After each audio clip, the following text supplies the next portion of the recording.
பெரியவா போற்றி, பெரியவா போற்றி, பெரியவா என் நாட்டவர்க்கும் இறைவா போற்றி, இறைவா போற்றி, இறைவா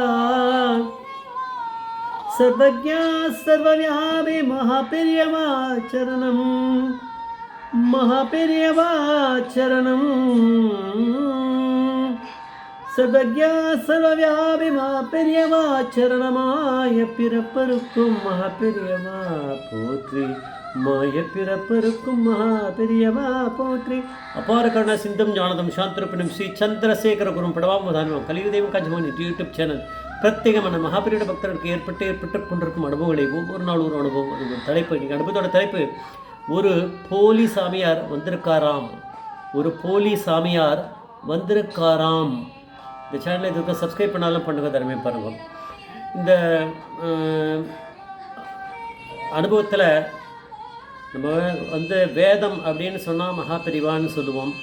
மகாபெரிவா வேதத்தை ரட்சிக்கும் போது அதுக்கு முக்கியமான ஒரு தூணாக இருந்தவர் ஸ்ரீ அண்ணாதுரை ஐயங்கார் அப்படின்னு தெரியும். ஆனால் அந்த அண்ணாதுரை ஐயங்கார் எப்படி இருந்தார், அவரை பிடிச்சி பெரியவா இழுக்கும் போதுன்னா நம்ம கேட்டால் நம்ம கண்ணு கலங்கிடும். அவ்வளவு ஒரு மோசமான ஒரு ஸ்திதியில் இருந்தவரை எப்படி பிடிச்சி பெரியவா மாற்றிருக்கா அப்படிங்கிறத நம்ம பார்க்கணும். அதை அண்ணாதுரை ஐயங்காரோட பொண்டாட்டி பேர் சீதாலக்ஷ்மி, அவளுடைய பொண்ணு பேர் சுசீலா. அவள் 3 வயசில் அந்த சுசீலான்னு இருந்தபோது நடந்த இந்த சம்பவத்தை அவளுடைய பொண்ணு, அதாவது இப்போ அண்ணாதுரை ஐயங்காரோட பேத்தி கௌசல்யா ராமகிருஷ்ணான்றவா சொல்கிறார். இந்த சம்பவம் நடந்தபோது அது 1942 நடந்திருக்கு. இவன் அண்ணாதுரை ஐயங்கார் அந்த காலத்தில் பிஏ ஃபிசிக்ஸ் சென்ட் ஜோசப்ஸ் திருச்சியில் படிச்சிருக்காரு. அதனால் முக்கியமாக பார்க்க வேண்டியது அவருக்கு கடவுள்னாலே வேண்டாம், கடவுள் நம்பிக்கை இல்லை. அதனால் அவர் பாட்டுக்கு அவர் வேலையை சாப்பிட்றது, என்னமோ சாதாரண பஜ்ஜி போண்டா சாப்பிட்றது, வெங்காயத்தை சாப்பிட்றது, இப்படி அப்படியே ஓட்டியிருந்தார். அதுக்கப்புறத்துலேருந்து அவர் இதெல்லாம் என்னதுன்னா எல்லாத்துக்கும் சயின்டிஃபிக் ரிசர்ச் தான் நான் பார்ப்பார்.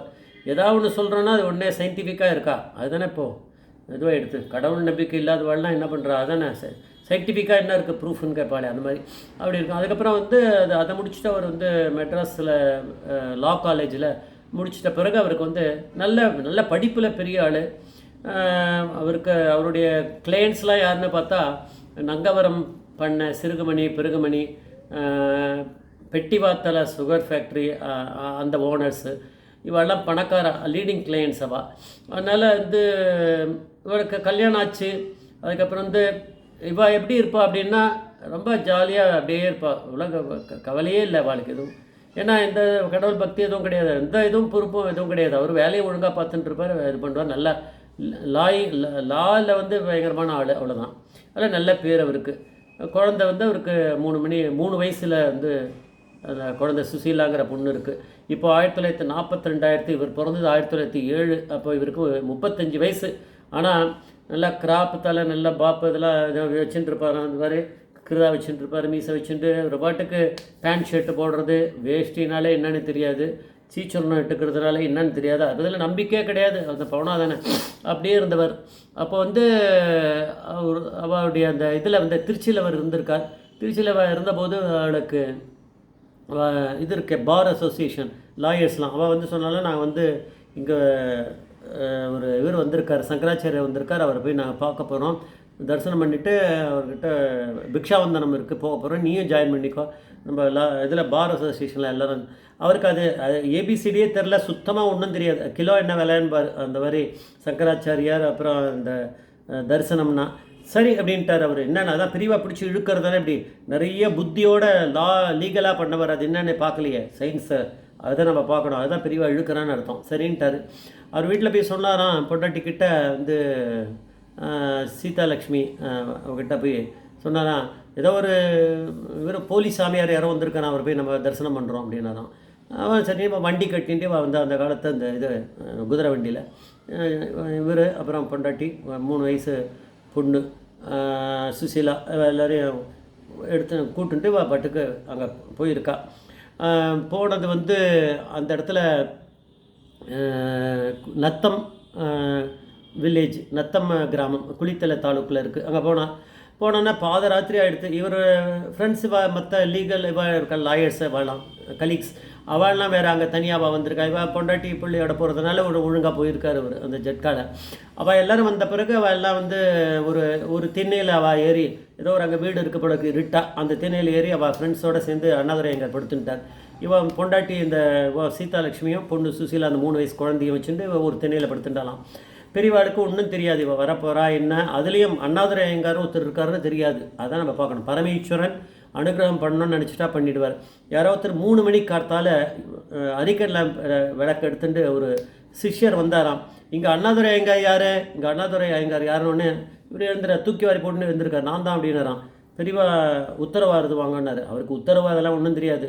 முடிச்சார். உள்ளே போங்க பெரியவா கூப்பிடுறான். அந்த சக்கராச்சாரியார் உள்ளே ஓடியே போயிருக்கார். வேஷ்டி கட்டியிருந்தாரா பேண்ட் ஷர்ட் போட்டுட்டே தூங்கியிருந்தாரா தெரியாது. அங்கே போனோடனே பெரியவா அங்கே உட்காருன்றார். கீழே உட்காந்துட்டார். ஒரு இருட்டான ரூமில் ஒரே ஒரு விளக்கெறியர் தான். உடனே பெரியவா எங்கே பொண்டாட்டி எங்கே அப்படின்னாராம். எழுந்துட்டு அவர் ஓடி போய் பொண்டாட்டி கூட்டின்னு வந்தாராம். அவள் ஓடி வந்துட்டா. அவர் எதிர்க்க உட்காருன்னா உட்காந்துட்டாங்க. அப்புறம் குழந்தை எங்கே பெரியவாளுக்கு எப்படி இதெல்லாம் தெரியும்? பரமேஸ்வரன். உடனே அப்புறம் அந்த இவர் பார்த்தார் சிஷ்யர். நான் போய் கொண்டு வரேன்ட்டு அந்த குழந்தைய கொண்டு வந்து கொடுத்தார். மடியில் வச்சுட்டா. வச்சுன உடனே 3 பேரும் நமஸ்காரம் பண்ணான்னு கூட தெரியல எதிர்க்க உட்காந்துட்டுருக்கா. பெரியவா டார்ச் எடுத்து 3 பேர் மேலேயும் அடிச்சுட்டு, இனிமேல் உங்கள் குடும்பத்தை பார்த்துக்கிறது என்கிட்ட இருக்குது, நான் அதை பார்த்துக்கிறேன். இனிமேல் உங்கள் குடும்பத்தை காப்பாற்றுறது என்னோடய பொறுப்பு அப்படின்னு பெரியவா சீரியஸாக சொன்னாலாம்.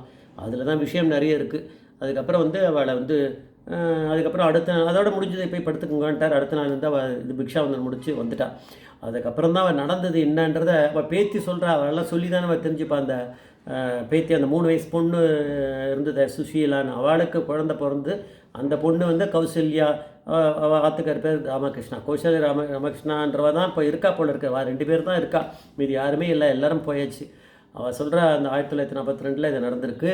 அவள் அதுக்கப்புறம் அவர் வந்தவர் அப்புறம் தான் வேஷ்டின்னா எப்படி கட்டிக்கணும்னு தெரிஞ்ச அப்புறம் கட்டின்னு இருக்கார்.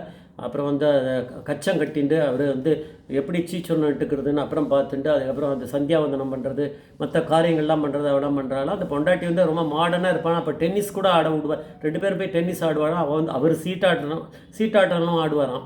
பணத்தை வச்சு ஆடுவாரா இல்லையா தெரியாது, அதெல்லாம் பண்ணுவாராம்.